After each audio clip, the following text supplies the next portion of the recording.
Bapak dan Ibu, mari kita desain. Jadi biar kok gini ya. Nah, supaya semuanya itu terarah, kemudian juga bisa digunakan oleh anak keberagaman yang ada di sekolah kita. Sebenarnya keberagaman bukan hanya soal anak saja, lingkungan sekolah, guru-gurunya, juga diantaranya kantin sekolah pun juga demikian. Yang jelas semua anggota yang ada di sekolah tersebut termasuk orang tua, termasuk komite, mungkin nanti juga termasuk masyarakat, ya kan, dewan pendidikan dan lain sebagainya. Nah, kali ini Bapak dan Ibu kita akan masuk pada tema 3, memfasilitasi keberagaman yaitu dengan desain universal. Oke. Kita mengenal desain universal untuk pembelajaran atau DUP. Nah, zaman dulu kala nih, Bapak dan Ibu, kita mulai ya. Ini dibagi menjadi 3, yaitu secara tradisi, kemudian diferensiasi, kemudian desain untuk pembelajaran atau DUP. Nah, sekarang kalau tradisional itu mungkin ini zamannya saya ya, kurikulum 75, 84, ya kan, dan lain sebagainya. Mungkin di antara Bapak dan Ibu ada yang belum lahir. Kemudian diferensiasi ini di kurikulum Merdeka bahwa kita memang harus melihat potensi yang ada pada setiap individu anak yang berbeda dan kita layani seperti apa. Kemudian di DUP ini, ya Bapak dan Ibu yang sekarang-sekarang ya, kita mendesain. Desainnya itu tidak hanya digunakan untuk anak berkebutuhan khusus saja, namun juga digunakan untuk beberapa eh, keragaman lah, digunakan untuk keragaman dari yang ada di kelas kita. Baik, Bapak dan Ibu, kalau kita melihat tradisional, dulu saya menyesuaikan yang ada di kurum tersebut, yang ada guru-guru tersebut, dan lain sebagainya. Bahkan saya ingat dulu, pokoknya anak-anak SD dulu ya, saya itu SD itu gurunya masih Belanda, Bapak dan Ibu. Oke, saya di Magelang dulu. Ah, kalau anak itu belum bisa perkalian itu saya ingat benar itu kelas 1 SD. Kalau belum bisa perkalian 1 digit, maka anak belum boleh masuk. Hmm. Kalau nanti pulang, pulang belum bisa membaca, itu belum boleh pulang. Nah, berarti kan anak-anak yang harus menyesuaikan. Nah, sekarang kalau di diferensiasi ini, maka guru yang menyesuaikan. Menyesuaikan apa? Menyesuaikan kebutuhan anak. Yang auditorikah, yang kinestetikah, atau bahkan yang dia mempunyai gaya belajar visual. Namun, ya kan, sebenarnya di diferensiasi ini juga memfasilitasi memang semua anak, tapi fokus pada anak-anak yang kita menyesuaikan, guru menyesuaikan, kurikulumnya menyesuaikan bagi anak-anak yang mempunyai hambatan ini. Nah, sekarang kalau di DUP, nah, sistem itu dirancang fleksibel. Sebenarnya untuk penyelenggaraan pendidikan inklusif itu Bapak dan Ibu dulu itu juga sudah fleksibel. Dari zaman kapanpun juga sudah fleksibel. Ya, oke. Misalnya anak punya hambatan penglihatan. Lah, dia kan nggak bisa yang namanya harus lari-lari di setiap tempat. Bisa sih lari, tapi ya kan harus ada yang namanya pendampingan. Oke. Nah, pendampingan ini kan dirancang, kalau di DUP ini dirancang sistemnya itu ya yang luwes aja. Dengan hambatan penglihatan harus berlari misalnya. Ya sudah, ada pendampingan siapa? Apakah selalu guru? Iya, kalau gurunya itu memenuhi. Bapak dan Ibu, guru di SMP negeri itu mengajar itu, misalnya IPA ya, itu paling sedikit 35 jam. 35 jam itu 7 kelas. Oke, bayangkan satu kelas 36 siswa. Oke. Nah, sedangkan Bapak dan Ibu rata-rata kalau di swasta itu eh, satu kelas maksimal 20 atau mungkin 25 lah, seperti itu. Oke. Ya nggak apa-apa. Maka eh, dupnya ya memang harus fleksibel untuk keragaman di kelas. Nah, pembelajaran kalau tradisional itu tanpa pilihan. Iya udah, kalau dulu tujuan instruksional umumnya itu anak menganalisis, ya sudah tujuannya ya anak semua anak seperti itu. Kalau diakomodasi, di diferensiasi, akomodasinya khusus. Contoh, jika anak mempunyai gaya belajar itu hmm, dia visual, mari kita akomodasi anak-anak ini dengan pembelajaran visual. Atau mungkin nanti kalau pembelajaran di kelasnya, maka dibagi yang visual berapa anak, kemudian yang kinestetik berapa anak, kemudian yang apa tadi satu? Visual, kinestetik, auditori berapa anak. Nah, masing-masing berkelompok tuh. Eh, tetapi kalau pilihan itu untuk semua. Jadi, saya berikan contoh gini. Ini ada buku. Nah, lembaran buku ini eh, bentuknya persegi empat. Nah, ini guru kalau mau memilih medianya adalah segi empat itu adalah lembaran buku, maka media ini berlaku untuk semua. Baik anak yang mempunyai hambatan maupun anak yang reguler.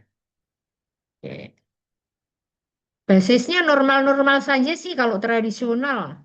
Ya, pokoknya nggak ada kamu bisa itu, kamu nggak bisa itu, ya tetap aja harus demikian. Kemudian kalau berdiferensiasi, ini berbasis kebutuhan. Kebutuhan individunya apa? Orang dia butuhnya hanya mendengarkan, dia nggak bisa nulis karena alat untuk menulisnya nggak ada. Misalnya hambatan penglihatan. Dia menulisnya menggunakan riglet. Kemudian selain riglet adalah dia menggunakan stylus sebagai penanya. Kemarin di foto saya ada. Nah, maka anak ini dilayanilah sesuai kebutuhannya. Jadi per individu. Gimana anak-anak yang lain di kelas? Belajarnya sama. Tapi yang individu ini disesuaikan dengan kebutuhan dia. Nah, kalau di hidup bagaimana? Basisnya keberagaman. Nah, jadi basisnya itu ya untuk semua anak. Tuh. Oke, berikutnya. Kalau tradisional itu statis ya, ya udah itu aja. Tahun depan itu, tahun depan lagi itu, tahun depan lagi itu. Walaupun anak-anaknya berbeda. Karena setiap tahun pasti masuk, keluar, atau naik level di tingkat berikutnya. Kemudian kalau diferensiasi, guru itu reaktif banget gitu loh. Ya kan? Oh, kamu gaya belajarnya visual ya? Maaf ya kalau ditaruh di kinestetik. Tapi kalau hidup proaktif, hayo aja. Mau visual, mau kinestetik, mau auditori, di keberagaman, ayo pembelajarannya proaktif, mengakomodir semua yang ada. Berikutnya, kalau tentang evaluasi kurikulumnya. Nah, kalau di tradisional tuh evaluasi kurikulumnya. Kurikulum ini gimana ya kok anak-anakku nggak bisa? Kalau didiferensiasi, mengevaluasi muridnya. Kamu bisa nggak, nak? Kamu bisa nggak kalau seperti ini? Kalau Diduk, mengevaluasi lingkungannya, lingkungan kelas dan budaya. Apakah kalau sarana dan prasarana seperti ini itu, hmm, apakah kami bisa ya? Apakah anak-anak inti bisa ya? Oke. Nggak bisa orang budayanya aja kalau anak-anak itu berkelompok ya anak laki-laki, laki-laki semua, anak perempuan, perempuan semua. Mari kita libatkan semua yang ada. Oke.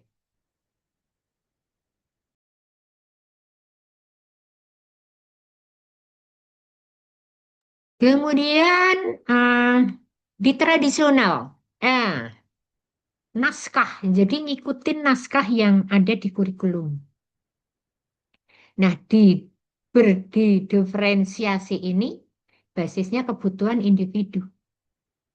Jadi ya nanti kalau kurikulum ya, walaupun di kurikulum ini, tapi kebutuhan anak itu apa? Kalau di hidup, sengaja lah, sengaja dibuat, diniatkan, ya, diniatkan untuk siapa? Ya untuk keragaman yang ada di kelas. Kita mendesain itu sengaja, benar-benar diniatkan untuk keberagaman. Kemudian pembelajaran mengikuti urutan materi. Kalau saya masih ingat ya, kalau dulu itu kelas 8 itu kalau IPA pertama kali apa, terus kemudian apa, satu semester harus mengikuti misalnya 4 apa namanya 4 materi. Nah, materi itu harus urut, nggak boleh loncat-loncat. Tetapi di diferensiasi ini, modifikasi pembelajaran dengan menyediakan akomodasi. Loh, kalau anak ini nggak bisa, kenapa harus demikian? Digantilah. Kalau zaman itu ada yang apa dihilangkan, diganti, kemudian ditambahkan, gitu ya. Nah, Diduk ini desainnya pembelajaran sebelum kedatangan murid. Jadi sebelum murid-murid itu ada datang ke kelas, kita sudah mendesain. Oh, nanti kalau muridku datang, yang hambatannya ini aku desainlah dia duduknya. Kita mendesain duduk tempat duduknya. Oke. Atau nanti ketika proses pembelajaran, nah, maka kira-kira pencahayaan lampuku bagaimana? Kemudian papan tulisku bagaimana? Kalau kita pakai layar, apakah layarnya itu hmm, sudah berwarna-warni atau tidak? Atau kalau yang sekarang kan serba canggih ya Bapak dan Ibu, papan tulisnya pun touchscreen ya. Tinggal bisa. Oke. Nah, ini Diduk. Jadi lingkungannya pun ya. Jadi sebelum anak ada. Nah, gimana kalau misalnya masuk pukul 7 atau 6.30, sedangkan ya kan kita guru harus datang lebih dulu. Kan sebelum anak-anak datang nih, kita sudah desain dulu pembelajarannya. Seret. Nah, kalau moving class mungkin kita bisa ya Bapak dan Ibu ya. Sangat bisa. Jadi anak-anak yang datang, gurunya tetap. Nah, dengan demikian segala fasilitas pembelajaran sudah didesain sebelum anak itu datang. Kalau moving class. Tetapi kalau kelasnya guru yang berpindah, ini memang agak-agak sulit. Tetapi bukan berarti tidak bisa. Nah, ya sudahlah. Kalau sebelum kedatangan murid ya kita sebelum memulai pembelajaran. Kadang gini Bu, guru di reguler itu dari kelas yang satu pindah ke kelas yang lain. Gitu. Tradisional fokus pada sebagian murid. Ah, anak-anak yang pinter-pinter, nah dideketin lah itu. Anak yang biasa-biasa ya udah. Pokoknya anak yang biasa-biasa ya udah, nggak terkenal.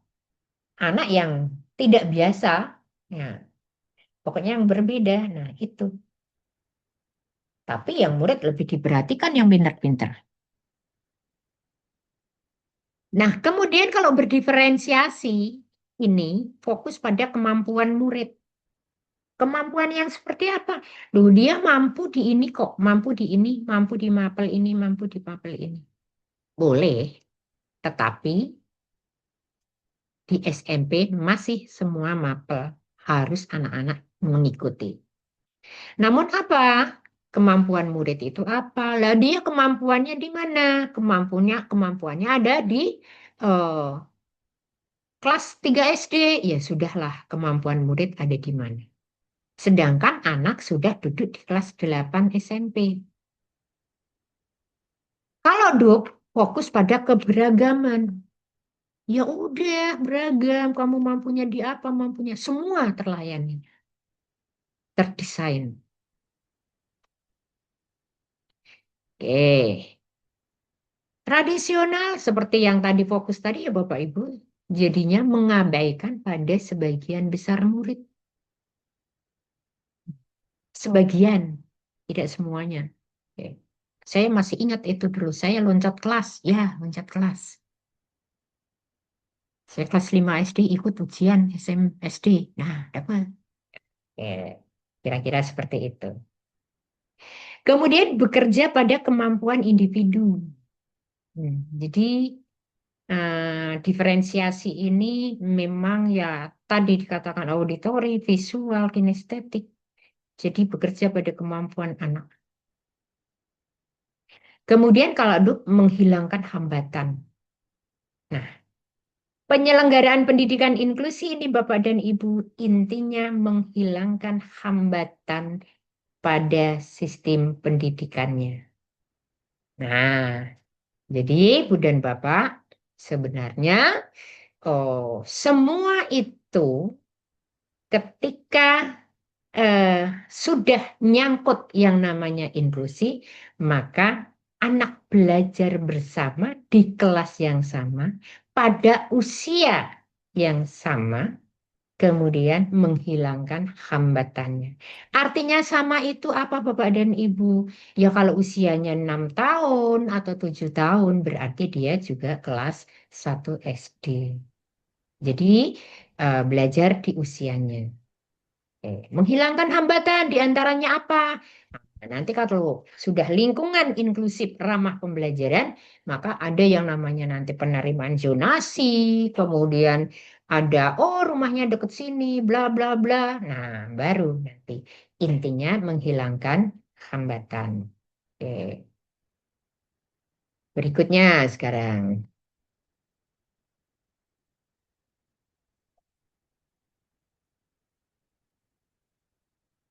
Oke, udah ya Bu ya. Ini, ini sudah ya, kemudian berikutnya. Oke. Keselarasan. Nah, ini Bapak dan Ibu yang neurodiversitasivitas. Nah, ini yang pada hambatan apa Bapak dan Ibu? Mental. Neuro, mental, iya. Jadi dia masuk di pada Undang-Undang Nomor 8 Tahun 2016, maka dia merupakan disabilitas mental. Nah, jika fokus pada keberagaman, bukan kekurangan. Nah, anak-anak yang ini, ya kelebihannya apa sih dia? Keberagaman yang bisa dia untuk apa ya? Kalau anak dengan seperti autism, ADHD, disleksia, ini. Nah, DUP ini mendukung ini dengan berfokus pada keberagaman. Hmm. Apa dukungannya? Seperti tadi kita mendesain sebelum anak itu datang di sekolah. Bukan hanya individu saja, tetapi kita juga mendesain ketika nanti teman-temannya bagaimana, kemudian nanti lingkungan kelasnya seperti apa, ya kan? Nah, seolah nanti di lingkungan inklusif ramah pembelajaran, LIRP Bapak dan Ibu. Nih, jadi sekali lagi, Bu dan Bapak, eh, anak dengan neurodiversitas, diversitas memandang perbedaan fungsi otak ya, yang tadi anak itu. Nah, ya udah, dia itu memang anak kondisi, bukan cacat. Memang kondisinya seperti itu gitu. Terlahir anak itu kondisi yang demikian. Suatu kondisi ya Bapak dan Ibu. Nah, mendukung, nah DUP ini, pokoknya DUP ini mendukung Pak Bu.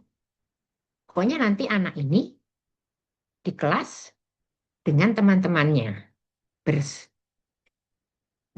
bersama. Apa? Ya tentu saja bukan sekadar kemampuan individu, tapi sosial emosinya juga kita dukung. Berikutnya, evaluasi lingkungan, bukan murid. Yang dievaluasi itu bukan murid, Bu.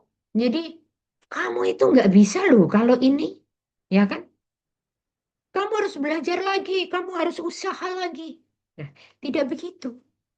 Tapi sekarang yang diperbaiki adalah lingkungannya. Apakah asesmennya itu tepat? Hmm. Ya kan? Tentu saja asesmen itu bukan asesmen hanya di pembelajaran saja. Asesmen adalah asesmen menyeluruh. Apakah model pembelajarannya itu tepat? Anak kinestetik, nah balik diperdiferensiasi. Mungkin nanti di model window shopping anak-anak ini bisa jadi bergerak terus muter. Tuh. Apakah nanti strateginya? Nah, strategi ini, oh kemarin itu ketika proses pembelajaran di kelas yang sudah kudesain, ternyata tidak, kurang kurang apa ya, kurang optimal untuk diterima oleh anak-anak. Oh berarti aku harus memperbaiki, mengevaluasi desain strategiku untuk pembelajaran tersebut. Kemudian, apakah ketika saya melaksanakan strategi ini, kita akan menggunakan metode apa? Ya kan? Kadang suka rancu ya antara strategi, metode, model, strategi, kemudian baru metode. Nah, kemudian media. Apakah aku kalau memberikan pembelajaran perubahan zat, misalnya contohnya, ya kan? Oke. Kalau aku tidak membawa es, tidak membawa air panas, tidak membawa air, kemudian tidak membawa wadahnya masing-masing, oh ternyata nggak bisa. Saya harus medianya harus saya perbaharui atau saya evaluasi atau saya seharusnya menggunakan media ini. Jadi muridnya itu ya udah, murid tetap murid, yang berubah adalah desainnya. Oke. Kemudian akomodasi tanpa stigma. Nah, inklusivitas memang sejak awal murid dengan kebutuhan khusus tidak merasa dibedakan. Ini loh, menghilangkan hambatan tanpa pelabelan, tanpa diberi pengecualian. Maka di pendidikan inklusif, bahwa pendidikan inklusif itu pendidikan untuk semua, tanpa pengecualian atau tanpa kecuali. Nah, jadi anak-anak yang memang berbeda di dalamnya itu tidak perlu kok dilabel. Contoh nih, kalau zaman saya tuh suka begini loh Bapak dan Ibu. Ini zaman yang tua ya kalau saya. Hai, si kacamata, maju ke depan. Si kacamata punya nama ya. Hmm. Si cungkring. minggir ke samping. Nah, si cungkring kan punya nama ya. Jadi, di pendidikan inklusif tidak boleh melabel atau memberikan stigma, ya. Kita mengakomodasi saja. Tuh. Pilihan alat bantu tersedia bagi semua murid. Wah, ini susah ini. Iya nggak, Pak Bu? Tapi kalau Bapak dan Ibu kreatif dan inovatif, yang ada di lingkungan Bapak dan Ibu bisa menjadi pembelajaran. Ya, pemilihan alat bantu. Kalau kita misalnya mengajarkan matematika, bentuk ruang, wah harus dengan alat peraga yang seperti ini. Oh tidak, Bapak dan Ibu bawa aja lah kotak kue. Bukankah itu juga sebuah ruang, bentuk ruang? Ada panjang, ada lebar, ada tinggi. Eh. Oh, kubus. Kita akan mengajarkan bentuk ruang kubus. Ya, oke. Ruang kubus. Maka, ya, carilah yang ada di sekitar kita yang berbentuk kubus. Jangan sampai kita mengakomodasi anak, tetapi kita tidak tahu apa sebenarnya yang bisa kita gunakan bersama-sama di keberagaman kelas. Oke, berikutnya. Nah, ini contoh desain untuk pembelajaran di kelas. Apa yang disiapkan guru? Hmm. Sebelum pembelajaran, saat pembelajaran, setelah pembelajaran. Ini kurang ya. Oke. Sebelum pembelajaran, saat pembelajaran, setelah pembelajaran. Nah, sebelum instruksi lisan ditambah dengan visual. Contoh. Nah, kita berkelompok ya. Instruksi lisan ya. Oke. Ditambah dengan visual. Mungkin Bapak dan Ibu di slide-nya atau kalau menggunakan apa, boleh. Nih duduknya seperti ini. Bikin letter U misalnya. Kemudian saat pembelajaran, medianya ya bervariasi. Seperti saya katakan, kalau di matematika nanti bentuk ruang. Ya udah, ada yang kubus, ada yang balok, bermacam-macam contoh yang ada di sekitar kita. Tempat sepatu, bungkus odol, ya kan? Kayak tempat kue misalnya. Medianya bervariasi, boleh dari macam-macam gitu. Oke. Nah, setelah pembelajaran, kita refleksilah desain pembelajaran kita. Apa benar ya yang kita rencanakan tadi? Kok anak itu bengong ya? Oke. Ya yang berubah bukan muridnya. Desain kita yang harus berubah. Kalau misalnya nanti pembelajaran berikutnya, oh berarti anak ini saya harus meletakkan atau dia harus duduknya di sebelah sini misalnya. Sini mana? Mungkin depan guru. Mungkin harus duduk dengan temannya. Ya kan? Mungkin harus duduk di pinggir. Oke. Nah, sekarang lingkungan minim distraksi. Jadi apa ya lingkungannya itu misalnya wah, mejanya aja baru belum apa-apa sudah berantakan. Distraksi. Kemudian belum apa-apa sudah ada anak-anak yang masuk aja udah teriak-teriak. Bagi anak-anak dengan apa yang autisme yang ini, maka kalau mendengar yang sudah nggak karu-karuan itu tadi, maka dia sudah terdistraksi aja. Nah, saat pembelajaran, waktu dan tempo fleksibel waktunya, ya kan? Ya, sebenarnya sih kalau di dalam kelas memang kita harus tepat waktu. Tetapi kan kondisional sekali ya Bapak dan Ibu ya. Dari Kemarin-kemarin aku sudah berangan-angan loh. Kalau aku masuk kelas begini, begini, begini, begini. Kita mau menyiapkan kelas. Ternyata begitu kita masuk. Ya sudah. Saat belajar kita tidak bisa tempat waktu. Karena memang ada yang harus diperhatikan terlebih dahulu. Temponya fleksibel. Coba, tempo dengan waktu itu. Tempo itu irama ya. Iramanya fleksibel. Nah, setelah pembelajaran pun di sini, Bapak dan Ibu, juga kita meminimalkan yang namanya lingkungan supaya nyaman. Kurang ya di sini ya, Bapak. Nah, lingkungan yang nyaman di sini. Oke. Nah, inilah yang akan disiapkan, contoh saja ya, yang akan disiapkan oleh guru. Sebenarnya saya dari zaman dulu kala, ya kan, saya juga sudah melaksanakan ini, cuman saya nggak tahu, Bu. Oh, ternyata ini itu dup toh. Saya sudah menyiapkan itu.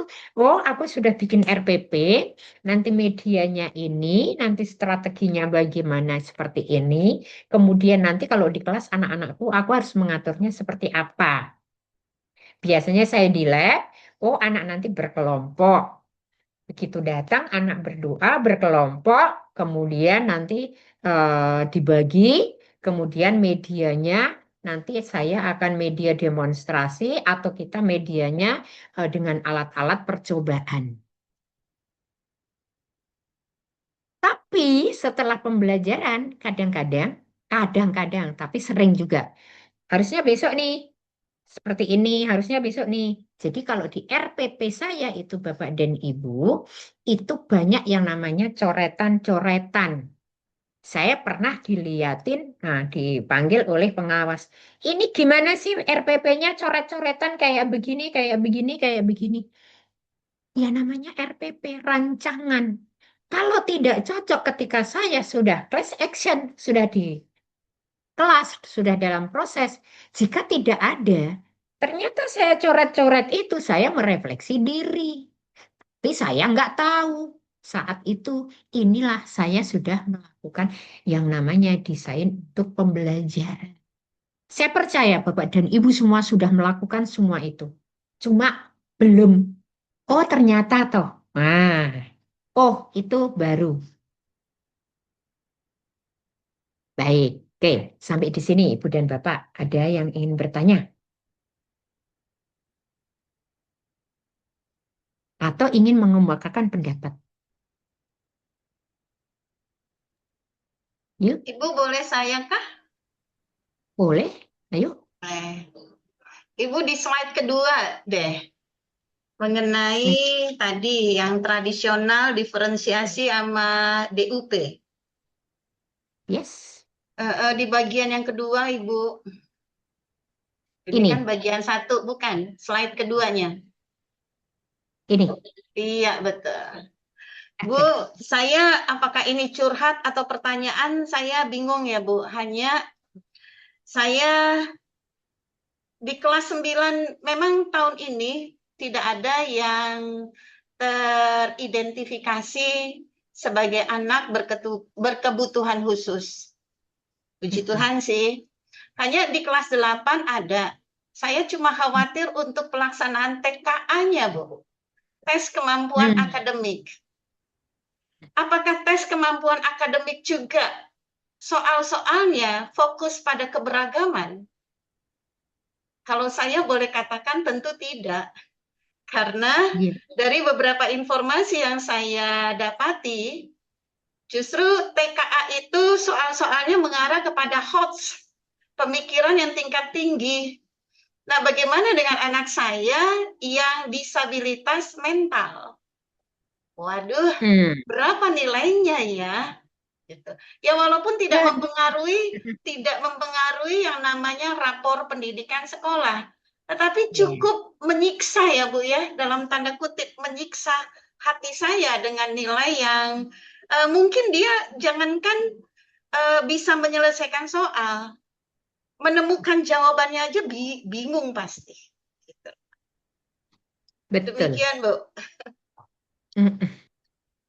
Ada teman-teman yang mau berbagi? Ayo, Bu Ane mengatakan bagaimana dengan anak saya nanti TKA-nya? Yang saya dengar nanti TKA itu hanya di kelas 9, Ibu. Nah, semua enggak ya? Oke. Yang saya dengar. Tapi Betul, Bu, kelas mudah-mudahan 9. terlaksana. Heeh. Ya, nanti kelas 7, 8 sudah enggak ada gitu. Baik. Ayo, Bapak dan Ibu, ada yang ingin berbagi atau menanggapi dari Bu Ane? Ya, Ibu izin, boleh, eh, silakan. saya mungkin tidak mungkin bukan menanggapi, tapi saya bertanya ke Ibu. Ini Oh, kan ini masih di slide ini Ibu ya, mengenal desain hmm, tentang DUP ya Bu ya. hmm, Tradisional kan mungkin sudah tidak kita lakukan, tetapi diferensiasi itu kan mungkin masih berjalan di sekolah kita. Nah, ketika hmm. untuk DUP atau DUP kita sudah terapkan, apakah kita masih perlu memakai yang diferensiasi? Bagaimana Ibu? Mohon pencerahannya Ibu. Oke, satu dulu dari Bu Ane ya. Eh, boleh nggak sih anak ini tidak ikut TKA, Bu Ane? Di Dapodik, apakah anak ini harus ikut? Untuk TKA izin jawab ya, Bu. Untuk TKA memang bukan keharusan. Hmm. Eh, Didukung dengan surat orang tua. Hanya dari beberapa pertemuan dinas itu dihimbau Hmm. sekolah itu dapat memobilisasi anaknya untuk ikut TKA semua. Hmm. Nah, Secara apa namanya? Secara to the point memang dinas tidak bisa mengharuskan, tetapi meminta sekolah dapat menghimbau anak-anaknya semua ikut TKA. Gitu, Bu. iya. Jadi kalau sudah himbauan itu, serasa kalau bagi sekolah itu sebagai instruksi yang harus dijalankan ya. Dilema, Bu. Iya, betul. Kalau aku nggak ikut, kan sudah ada himbauan harus ikut. Sedangkan kalau harus ikut, kasihan anakku. Begitu kan? Nah, Tuh. ibu mengambil kebijakan yang mana? Ibu selaku kepala sekolah, ibu mengambil kebijakan yang mana? Saya berdasarkan aturan main yang sudah disosialisasikan oleh Dinas Pendidikan bahwa yang pertama memang TKA untuk kelas 9. Dan yang kedua ini bukan hal yang wajib, sifatnya himbauan. Yang ketiga, orang tua dapat membantu anaknya memilih apakah anaknya ikut atau tidak.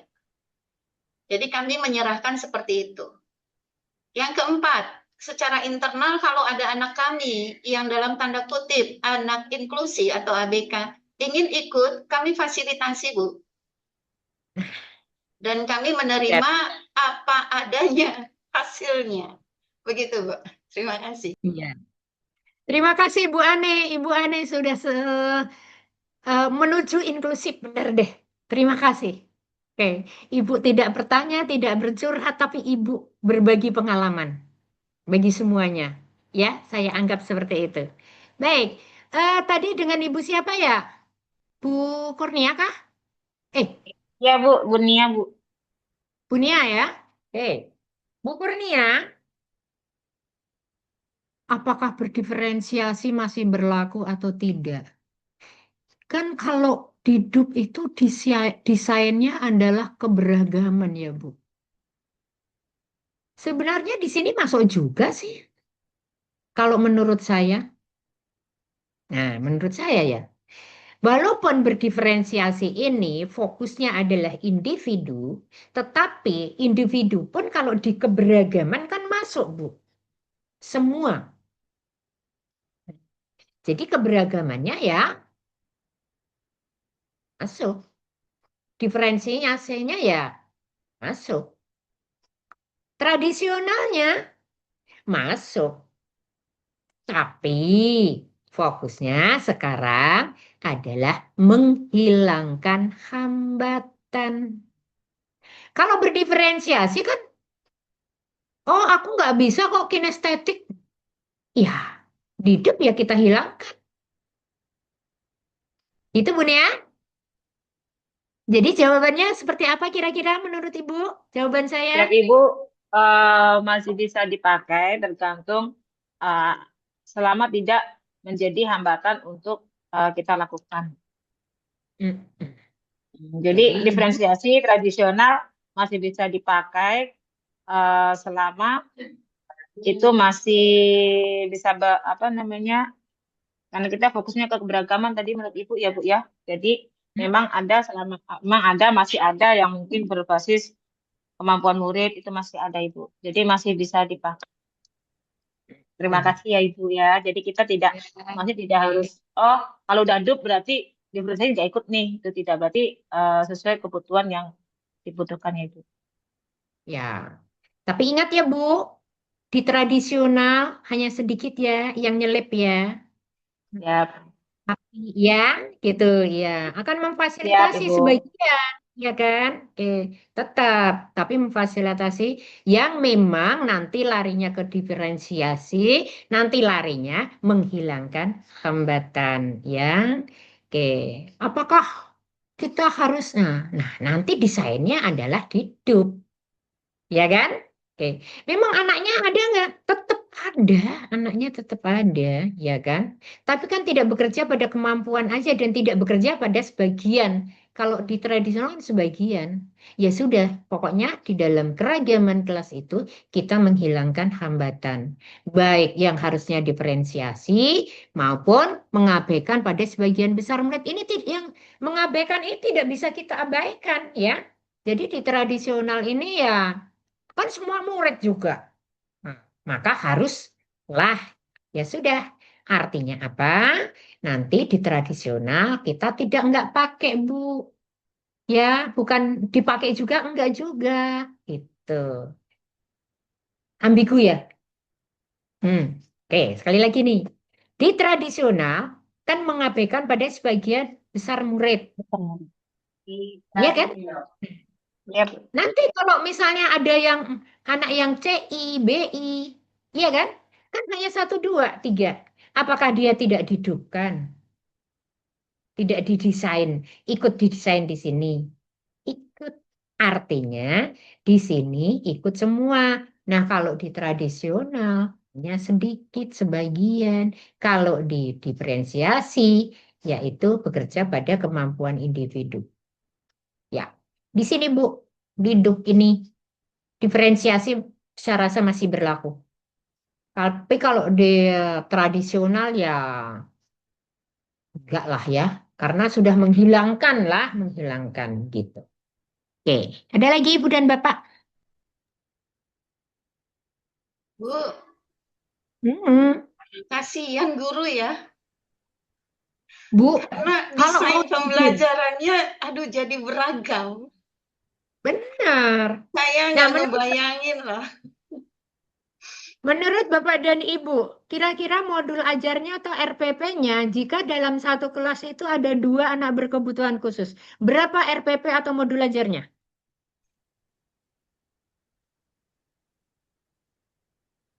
Satu untuk reguler, satu anak berkebutuhan khusus, Bu. Dua Jadi dua. berarti. Heeh. Kalau Nah, kebutuhan yang khususnya berkebutuhan, juga dibedakan. Apakah nah, Iya. ada disabilitas dua. fisik, Heeh. intelektual, mental, atau sensorik kan? Jadi tiga RPP-nya atau modul ajarnya. Dilihat jumlah siswa yang anak reguler sama disabilitasnya ada berapa? Lebih dari dua lah, Bu. Oh, lebih dari dua. Oke. Ya, Bapak dan Ibu, nanti kita akan belajar di tingkat lanjut atau tingkat apa. RPP-nya cukup satu, Bu. Cuman ada notnya. Satu misalnya. Dengan indikator bahwa anak bisa menghitung aljabar 2x tambah 3x ditambah 5 sama dengan 13. Berapa X misalnya. Ini aljabar ya. Gitu kan? Nanti anak dengan disabilitas baru not belakangnya.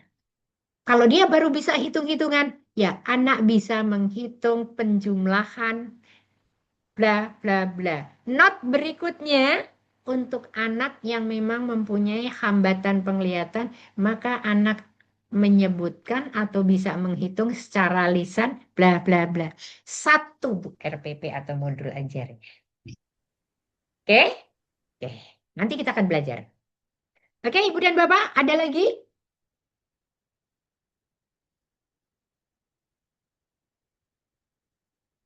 Tidak ada.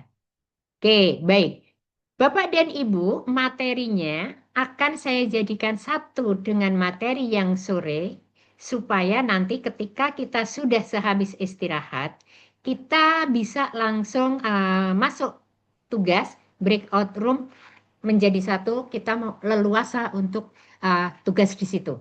Gitu ya Bapak Ibu ya. Mohon izin.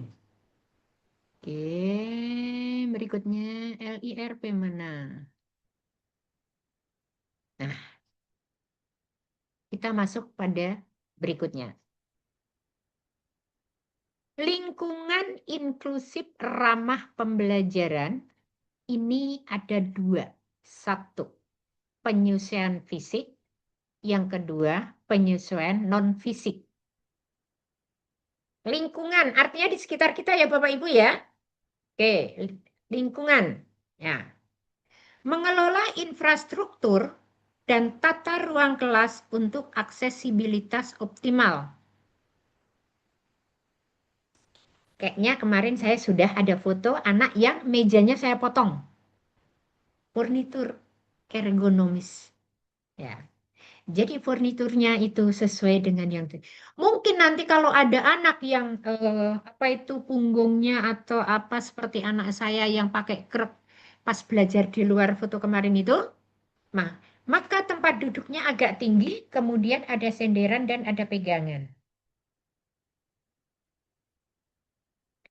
Kemudian navigasinya jelas. Navigasi itu yang gimana Pak Bu? Arah, Toilet, arah. arah ya. Toilet, kemudian ruang konsultasi, musola, kemudian perpustakaan, ruang kelas 1, kelas 2, kelas 71, 72, dan seterusnya. Ruang kepala sekolah, ruang tata usaha, ya kan? Oke, ruang satpam, jelas. Jadi, biar anak, ini ruangan apa sih? Kok, nah, anak sering-sering kadang-kadang kalau nggak ada tulisannya, ini ruangan apa sih? Gitu. Kok seperti ini? Kemudian layoutnya fleksibel. Layoutnya ya sudah. Pokoknya yang ada di dalam kelas itu furniture, meja-meja, lemari, dan lain sebagainya. Itu jelas. Oke, itu ya. Penyesuaian non-fisik. Membangun interaksi sosial dan dukungan emosional yang inklusif. Iklim emosional positif. Budaya kelas inklusif. Ekspektasinya tinggi tuh. Ini kalau ekspektasi tinggi ini yang susah ya. Tapi ya kenapa tidak? Nah, ini Bu, kira-kira kalau iklim emosional positif itu yang gimana sih?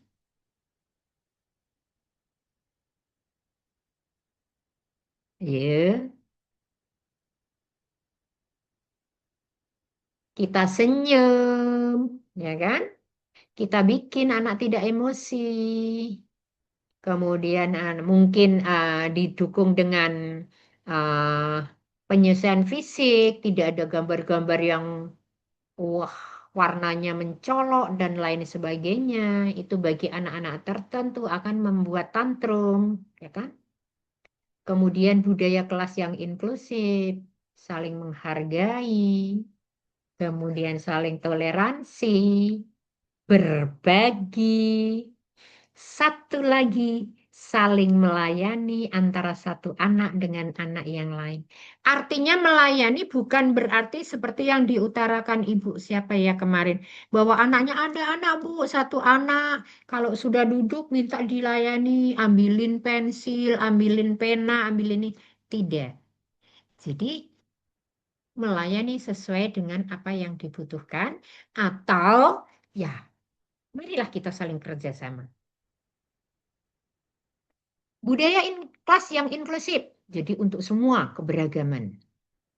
Punya ekspektasi yang tinggi. Jadi nanti kalau aku sudah di sini, maka penyusunan non fisik kita belajarnya ramah, tenang, aman. Ya kan? Oke. Jadi fisik, non fisik. Oke, berikutnya. Seperti yang saya katakan tadi, pastikan yang ergonomis ya. Nih, bangkunya nih. Beda nggak nih? Tempat duduknya ini beda nggak? Pastikan tinggi meja kursi sesuai postur murid. Nah, kalau anaknya kecil, kalau nggak salah kemarin ada di foto saya juga, ada sampai nah, naik ke atas. Sediakan pojok karpet untuk aktivitas santai. Memungkinkan nggak Pak Bu? Kalau, nah, dengan catatan ini, kalau memang ruangannya itu standar dan jumlah siswanya itu tidak banyak, mungkin bisa. Tapi kadang-kadang saya mikir ruangan standar segitu, siswanya tuh 36 anak. Ada meja, ada lemari, ada tempat ini, tempat itu. Tapi ya diusahakanlah. Dan nanti Bu, itu anak-anak cuma pada duduk-duduk di situ aja. Kalau saya nggak masalah sepanjang dia ikut belajar dan dia happy aja. Boleh. Oke. Kadang-kadang saya bilang ke anak-anak, kamu mau duduknya nungging boleh, kamu mau duduknya tengkurap boleh. Satu, kamu nyaman, tapi kamu punya etika, ya kan Pak Bu? Ya, harusnya kalau di kelas tuh apakah tiduran? Tidak kan? Nah, kamu harus tahu. Nah, yang penting kamu nyaman. Bu, boleh nggak Bu gelusuran Bu? Sekarang saya tanya, pantas nggak kalau kamu bisa duduk manis terus kamu gelusuran sambil nulis seperti itu? Nah, maka anak akan menjawab sendiri. Oke, gitu ya Bapak Ibu ya. Navigasi jelas tadi sudah. Ya, gambar teks, penunjuk area kelas dan lokasi dengan jelas. Layoutnya, bangku mudah diubah. Bentuk U, kelompok atau baris. Bapak dan Ibu, kelasnya Bapak dan Ibu bagaimana? Lurus-lurus aja atau gimana? Kalau saya biasanya ada yang berkelompok sana, ada yang kelompok sini. Boleh. Atau Bu, hari ini kita letter U ya Bu? Boleh. Standar, Bu, boleh. Oh, standar ya. Ya, Ya, berbaris ya. standar. Berbaris. Ya. Kadang-kadang kalau kita merubah, suka ditanya sih sama kepala sekolah, ngapain sih itu kelasnya kok meja kursinya berantakan? Padahal kita memberikan layout yang fleksibel ketika memang anak-anak nyaman, ya kan, pada keberagaman. Kenapa harus letter L? Bu, biar gampang Bu kita keluarnya. Oke. Kenapa harus letter U? Gak apa-apa Bu, nanti biar kita bisa adep-adepan dengan teman-teman Bu. Yes, ya kan? Aksesibilitas, pastikan jalur jalan di kelas bebas hambatan. Terutama untuk pengguna krek atau kursi roda. Nih, sekolah-sekolah DKI nggak ada yang nggak tingkat nih. Bagaimana dengan kursi roda? Saya cerita ya Bu untuk yang kursi roda, yang murid saya kemarin itu. 1 minggu Bapak dan Ibu, karena kelas 7 itu kan ada di lantai 4. 1 minggu Bapak dan Ibu ketika pengenalan lingkungan sekolah. Anak ini digotong oleh OSIS. Saya nangis Bu. Tapi ya kepala sekolah maunya begitu. Digotong rame-rame. Nah, satu. Yang kedua, teman-temannya yang di kelas. Gotong juga. Berikutnya, caraka menggotong. Nah, maka itu baru 1 minggu. Bagaimana kalau 1 tahun? Ya kan? Belum keselamatan anak-anak yang menggotong. Nah, saya benar-benar mengatakan di ruang bawah bisa untuk anak yang, nah, untuk anak berkebutuhan khusus kursi roda. Nggak bisa buati. Itu ruangan digunakan untuk ruangan ini. Kenapa ruangan kenapa tuh ruangan konseling tidak pindah saja, berganti? Oke. Akhirnya berikutnya digunakan Bu. Jadi saya ada satu ruang untuk memfasilitasi anak-anak tersebut. Jika ada yang menggunakan kursi, menggunakan krek. Nah, terjadi ketika, ketika ada satu anak ketabrak motor. Tapi ini benar loh Bu, saya ceritanya benar. Ada satu anak ketabrak motor, kemudian levelnya sama-sama kelas 8. Dia harus pakai krek. Dia ada di lantai 3.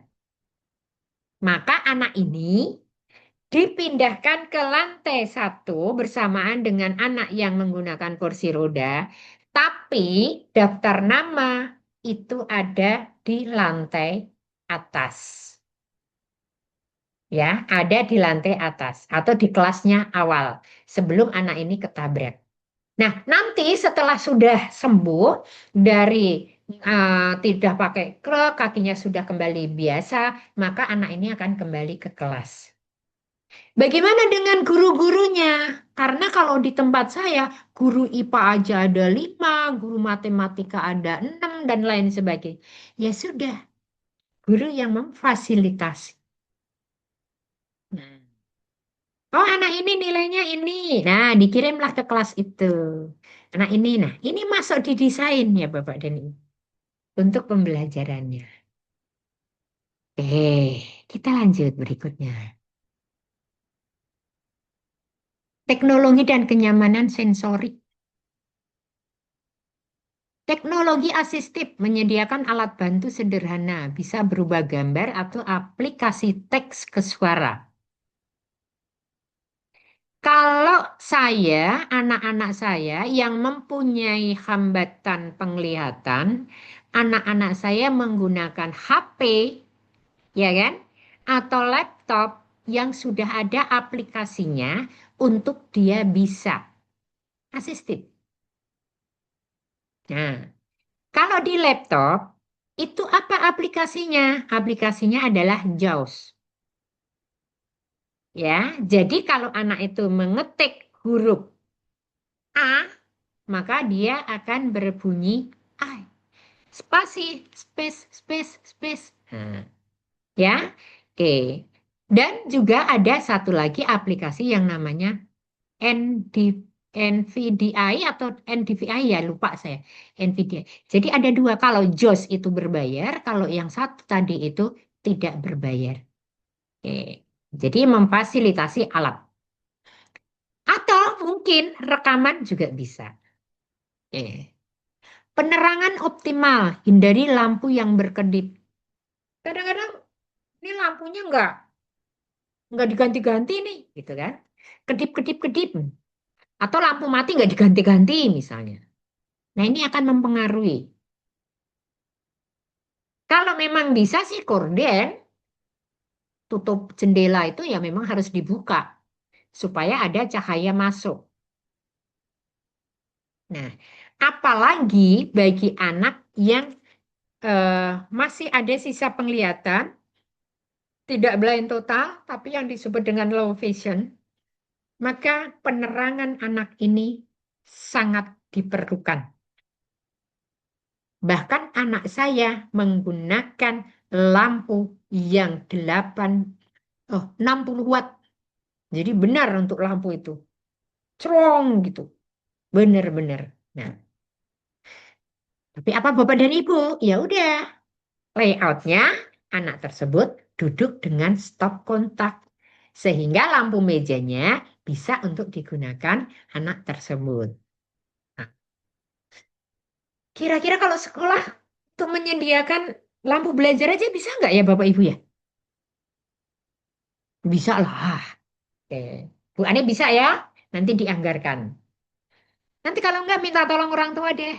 Anak ini kalau belajar bawa ya lampu belajarnya. Saya rasa bisa.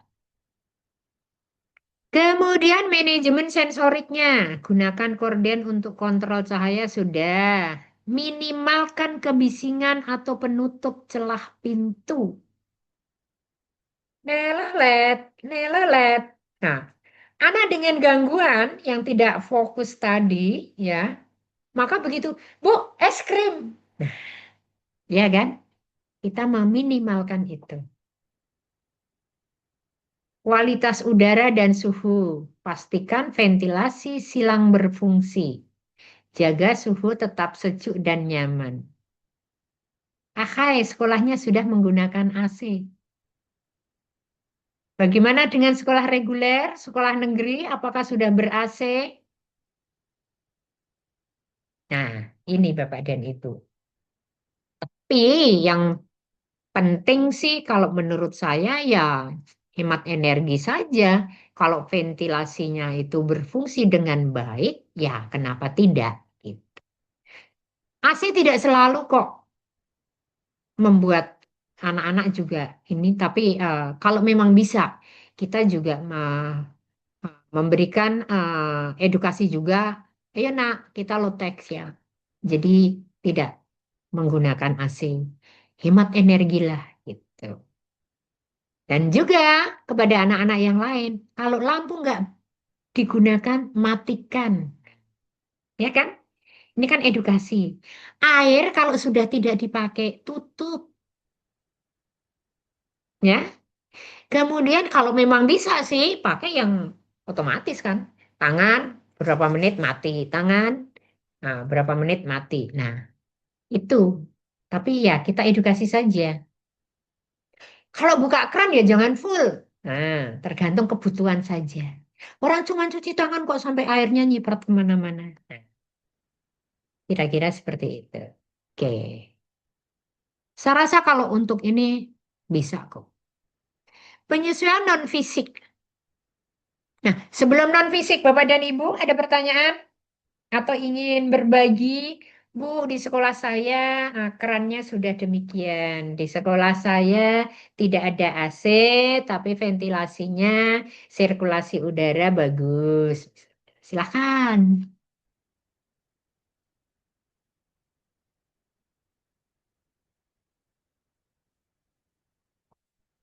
Halo Pak, Bu.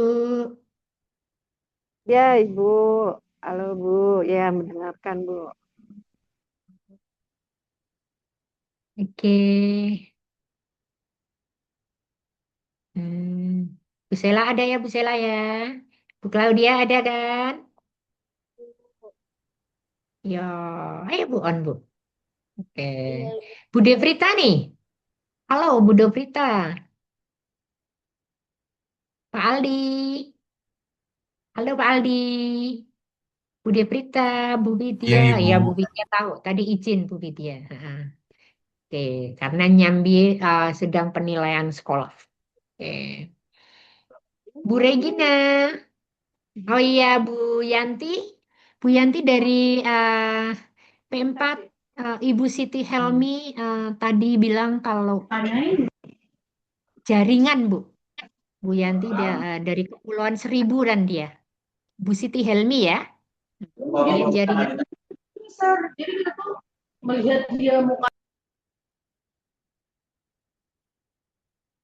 Ya, halo. Oke ya. Bu Dina. Halo Bu Dina. Wah, ini nggak on cam nih.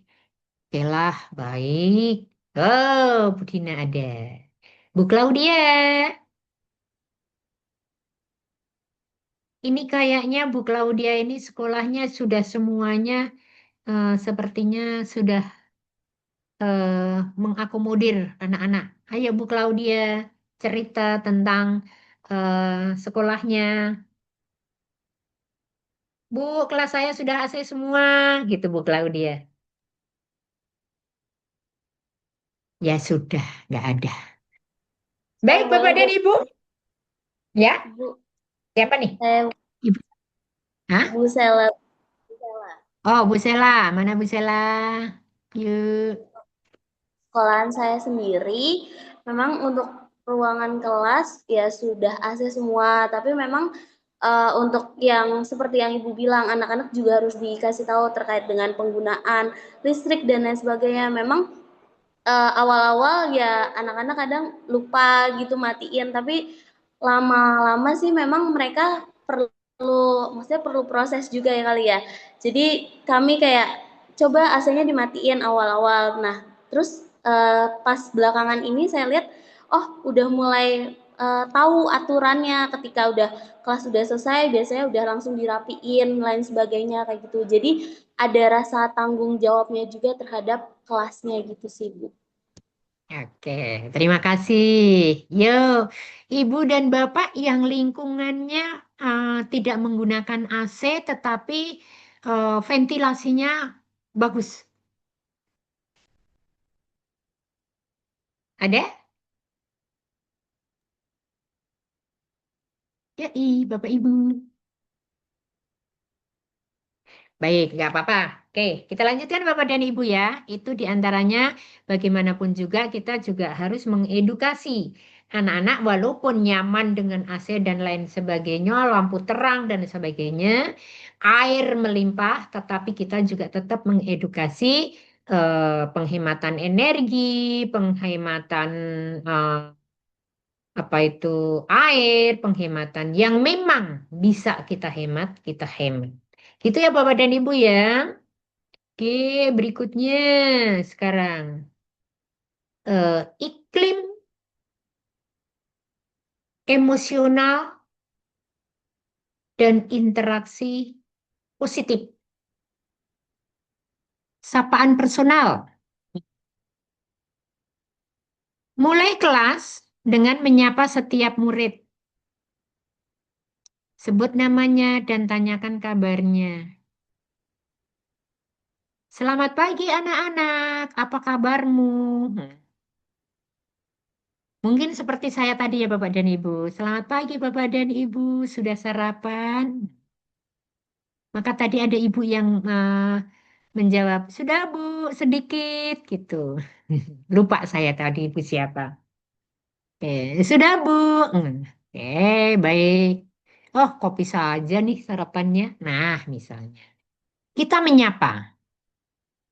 Zona tenang. Ya, sediakan sudut kelas bagi murid yang butuh waktu untuk menenangkan diri. Beri kesempatan melakukan self regulation, jadi untuk memanage dirinya sendiri. Ini biasanya bagi anak-anak yang ada ADHD atau anak yang apa ya autis atau anak yang suka tantrum, sediakanlah tempat. Kalau tidak bisa di sudut kelas, ya mungkin di ruangan tersendiri lah. Gitu. Jadi kalau ketika anak tantrum, ajaklah di ruangan. Dan kalau bisa Bapak dan Ibu di ruangan tersebut, janganlah gordennya itu berwarna-warni ya. Tolong warna abu-abu. Hmm, kata ahlinya bahwa warna abu-abu itu bagi anak yang memang sering tantrum, autisme, hiperaktif bisa menenangkan diri. Jadi kalau saya dulu maka semua kelas, semua ruangan warnanya hijau. Tapi saya berbeda sendiri. Warnanya abu-abu. Jadi ada ruangan khusus. Ketika memang anak membutuhkan ketenangan atau merefleksi atau butuh pembelajaran, di tempat yang memang ketika harus pull out. Nah, kira-kira seperti itu. Kemudian interaksi positif. Kerja kelompok butuh melatih empati, apresiasi usaha murid. Benar nggak Pak Bu? Empati. Kadang-kadang anak, Bu, saya nggak mau kelompok sama Atik, karena Atik itu anaknya bla bla bla bla bla. Maka gurulah yang mengarahkan agar kelompok tersebut menerima Atik. Nah, kalau sudah menerima, si Atik juga bisa belajar dengan baik. Berikan apresiasi. Wah, kelompoknya keren. Keren itu bukan apresiasi, tetapi Bapak Ibu non fisik. Pujian. Jadi pujian itu tidak selalu satu anak ya. Pujian untuk kelompok juga boleh. Tidak hanya berfokus pada hasil akhir, tetapi proses ya Bapak Ibu ya.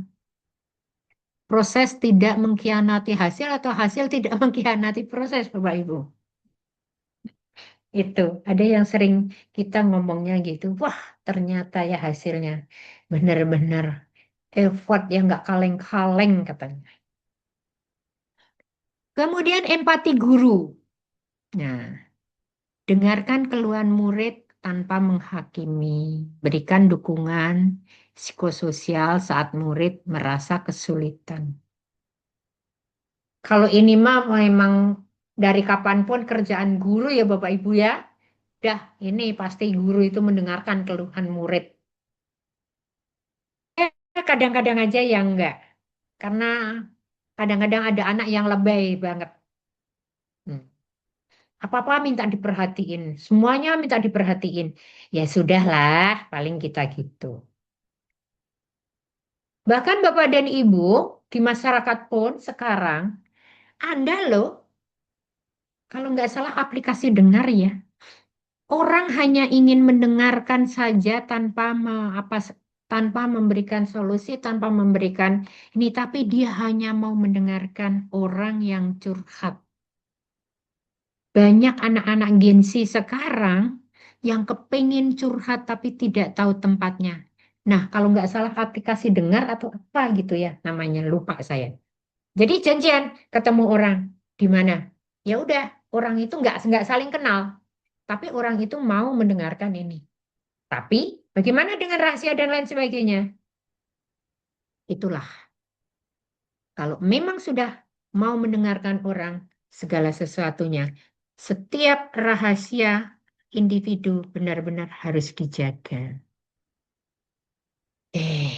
Berikutnya. Budaya kelas dan ekspektasi tinggi. Kesepakatan kelas, buat aturan kelas bersama murid. Tuliskan secara positif. Kami saling menghargai, bukan dilarang mengejek. Nah, kalau di sini, kesepakatan kelas di sini, Bapak dan Ibu silahkan kalau mau izin ke toilet atau apa, tulis ya. Tuh. Kalau mau ada perlu, bilang ya. Kira-kira seperti itu. Pembelajaran beragam. Gunakan materi yang mencerminkan berbagai latar belakang dan kemampuan murid. Untuk beragaman ya. Kemampuan murid tadi didiferensiasi ya Bu. Ya. Oke, bisa masuk. Kemudian peluang adil, kesempatan yang sama bagi murid disabilitas untuk menjadi pemimpin kelompok atau petugas upacara. Ternyata saya sudah melakukan loh Bu. Yang kemarin saya bilang, Zi, kamu itu Undang-Undang Dasar 1945 kamu sudah hafal semuanya. Ketika diberi kesempatan untuk petugas upacara, kok kamu pakai map itu untuk dibaca ngapain? Dia menjawabnya, biarin Bu, untuk gaya-gayaan. Nah, saya sudah memberikan kesempatan. Lagi, Bu, anak ini kan nggak bisa Bu ngapa-ngapain. Ya udah, pegang teks Pancasila aja, ikut gitu. Iya kan? Bisa. Kemudian ekspektasi tinggi, percaya bahwa setiap murid bisa belajar dengan cara uniknya masing-masing. Sebenarnya uniknya masing-masing itu tadi itu berdiferensiasi ya Bapak Ibu ya. Tapi siapa yang tanya ya diferensiasi Bu Nia ya? Bu Nia atau siapa tadi? Oke, ya. Berikutnya. Hmm. Ternyata udah selesai Bapak dan Ibu, nanti tinggal tugas. Ibu dan Bapak, dengan adanya semua ini, kita akan berdiskusi apa saja saat ini yang memang perlu Bapak dan Ibu utarakan. Dipersilahkan. Ya, Bu, saya sudah menyediakan karpet loh Bu di ujung kelas. Bu, saya di ujung kelas, di ujung lorong menyediakan apa ya, perpustakaan kecil atau taman baca untuk anak-anak yang santai misalnya.